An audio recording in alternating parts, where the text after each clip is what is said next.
going to start with you. Okay, Senator. Let me introduce Senator Nina Turner. She's did a I'll be able to talk about this when time comes for me to speak. She did an absolutely fabulous job as being the co-chairperson of this task force, and we're going to start by hearing from her. Thank you, Governor, and good afternoon. And I want to start by saying that this certainly was a labor of love for every single task force member. We have traveled this entire state listening to the cries of the people of the great state of Ohio. And it certainly takes teamwork to make the dream work, but we have had a fantastic team from those who serve in the elected ministry to the faith-based community, civic and business. We all came together. And we want to thank the governor for signing the executive order that put this task force together last year.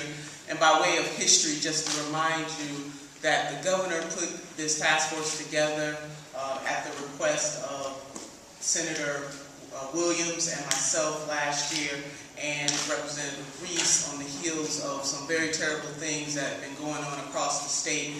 And it was very serendipitous that the day before Thanksgiving that the governor called to find out what was going on in Cleveland on the heels of the shooting of Tamir Rice, and to be able to have that conversation with the governor about the cries of the people and the governor listening to what we had to say. And a special thanks to Dr. Ronnie Dunn from Cleveland State University. We've been working on these types of issues for a long time, and I think it is important to tell that history, that in the state of Ohio, we are fortunate that this task force came together not because violence was erupting in our streets, but it came together because we wanted to unite and bring our collective energies, our collective knowledge, and our collective influence to bear to lift the citizens of the state of Ohio. And Governor, we cannot thank you enough for using your executive authority power in the time of peace. Folks across the state of Ohio did protest, and they did make their voices heard, but we have been fortunate that we've had no incidences of violence, and for the governor to fill that gap is a wonderful thing. So we do sit here today and have traveled this state today, united in our purpose to use our collective energy, authority, and commitment to lift the citizens of the state of Ohio. Part of what you will be hearing from myself and to co-chair Director Bourne, we did a tremendous job together, and I want to thank him for his leadership. This has been a long journey. This task force in and of itself cannot solve every single problem, but we set a very, very strong foundation towards that. It is our goal and our responsibility to restore the faith of the community and to show through our actions that we hear their cries and that we are working to build a better future. And we can no longer bury our heads in the sand for political expediency or for the next election.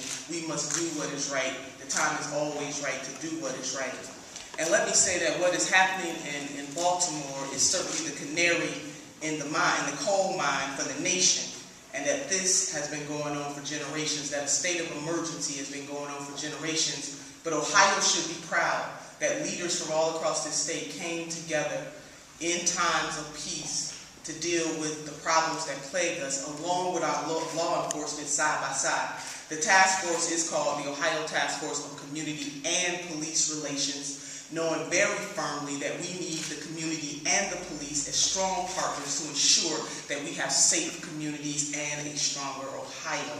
I am proud of the work that we have done, and Director Bourne is now going to lay out the 7 to 8 major points that were put together by this august task force, and some of where we go.